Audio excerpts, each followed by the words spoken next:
आज का हमारा टॉपिक है एनर्जी स्टोर्ड इन कैपेसिटर। हमको मालूम है कि किसी कैपेसिटर को चार्ज करने के लिए हमें वर्क करना पड़ता है। अगर ये कैपेसिटर है, चार्ज नहीं है, तो हमने यहाँ पर बैटरी लगाया हुआ है, तो हम इसको चार्ज करेंगे तो बैटरी को वर्क करना पड़ेगा। To charge a capacitor the battery has to do some work to send electrons. So, the energy of a charged capacitor is measured by the total work done in charging the capacitor to a given potential. किसी given potential और given charge तक किसी capacitor को charge करने के लिए हमें work करना पड़ेगा। तो जो एनर्जी होगी, जो हम वर्क करेंगे, that work will be stored in the capacitor as the potential energy. So ये जो एनर्जी होगी दैट इज कंजर्वेटिव। ये जो फोर्स होगा, ये देखिए चार्ज का फोर्स और ग्रेविटेशनल फोर्स और स्प्रिंग का फोर्स, ये सब जो होते हैं दैट इज कंजर्वेटिव फोर्सेज। तो इसको चार्ज करने के लिए हमें वर्क करना पड़ेगा and that work will be stored as potential energy of the capacitor.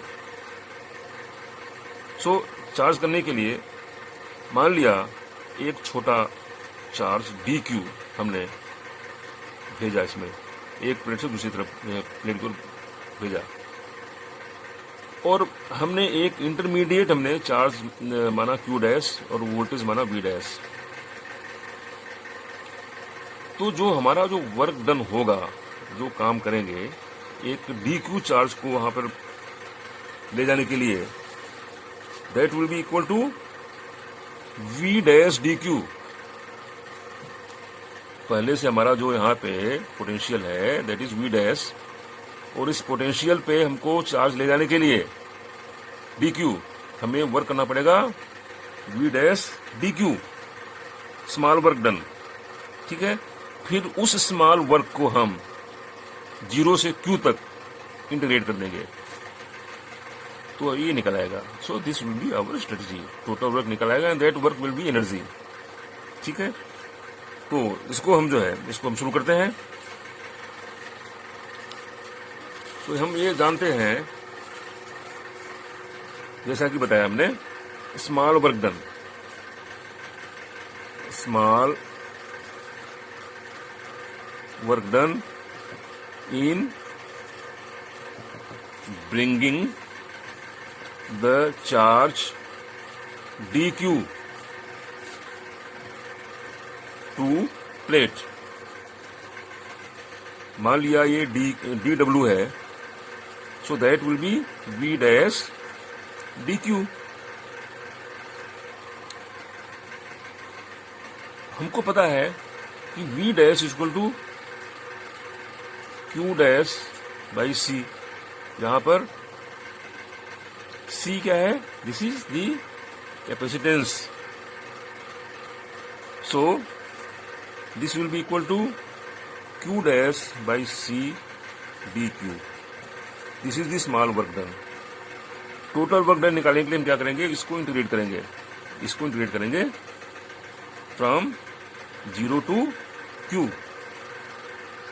So total work done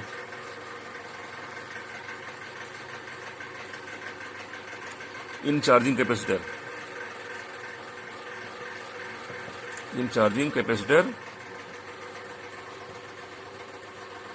to कहां तक? कैपिटल Q और V, यहां तक हम चार्ज करेंगे। So that is W equal to 0 to q dash by c dq। इसी को हमने यहां रख दिया। c इज कांस्टेंट, तो हमने इसको बाहर ले लिया। 1 by c 0 to q dash dq, ये आ गया। अब इसका क्या होगा integration? 1 by c Q dash square by 2,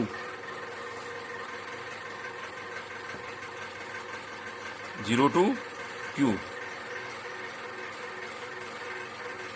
So W is equal to ultimately Q square by 2C. ये हो गया. अब ये जो वर्क होगा, this work will be stored as potential energy.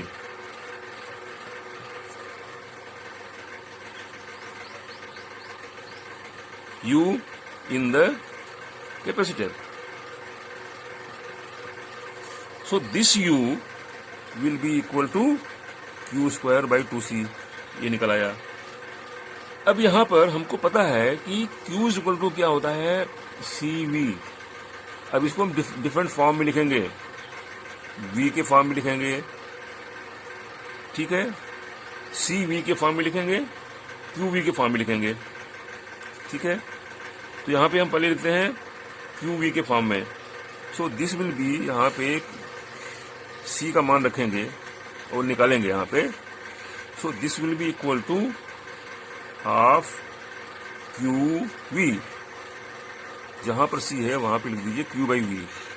इसमें Q कैंसिल हो जाएगा, half into Q into V आएगा. और इसी को हम, जहां पर Q है, Q इक्वल टू CV है, तो Q स्क्वायर यहाँ पे कर दे. एक मिनट, इसको कर ही लेते हैं. CV square by 2C. So this will be equal to half CV square. तो तीनों फॉर्म में आ गया. एक इसमें QC के, एक QV के और तीसरा CV के, तीनों फॉर्म में आ गया. तो फार्मूला हमारा बनता है U equal to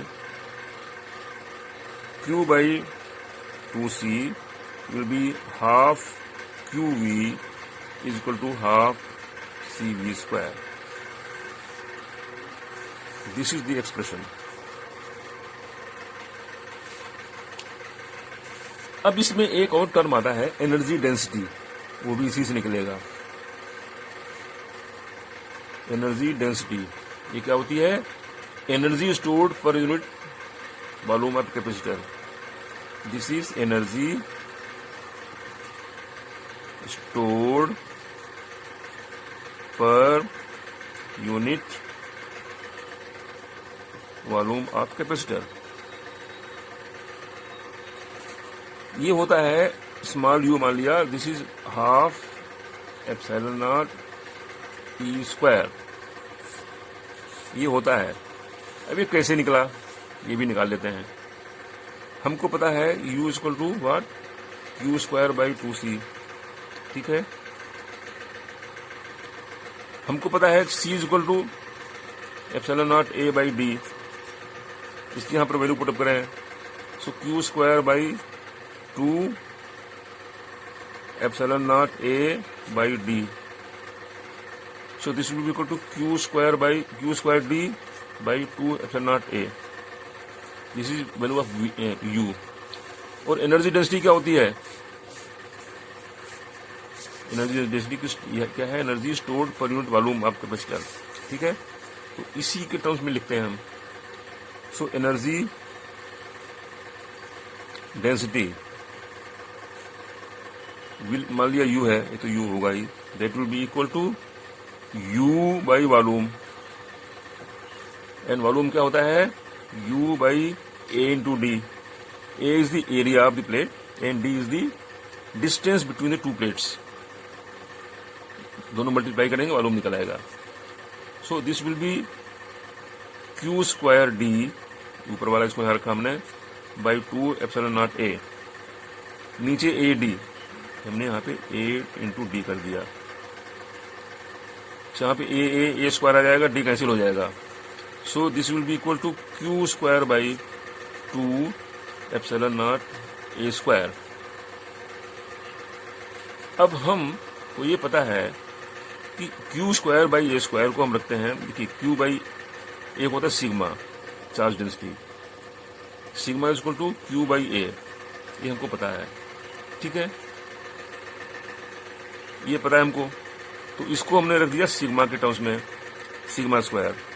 so this U is equal to हमारा आ गया sigma square by 2 epsilon not. हमने कुछ नहीं किया, हमने Q square by A square को हमने सिग्मा स्क्वायर कर दिया, ठीक है। अब हमको एक और पता है formula, E is equal to sigma by epsilon naught. तो sigma is equal to E epsilon naught, so E epsilon naught square by 2 epsilon naught, इसी को उसने सॉल्व कर लिया। So will be E square epsilon naught by 2। So energy density U will be equal to half epsilon naught E square. ये formula derive हो गया। अब यही मान लिया कैपेसिटर है, एनर्जी हमको और बढ़ानी है मान लिया, तो हम क्या करेंगे, for parallel capacitor U will be equal to U1 plus U2 plus U3, कितना चाहे कर लें। So this was the derivation for energy stored in the capacitor, ठीक है। तो इसमें हमने थोड़ा सा रिकैप करें, हमने इसमें चार्ज करने के लिए जितना वर्क करना पड़ा बैटरी को, हमने वो निकाला इंटीग्रेट करके। पहले हमने dq चार्ज लिया, उसको हमने उससे वर्क निकाला, उसके बाद में इसको हमने इंटीग्रेट करके हमने पूरा हमने वर्क डन निकाल लिया, and that is the energy, ठीक है। तो आज इतना ही, अब आगे हम इन पर कुछ न्यूमेरिकल करेंगे। Thank you.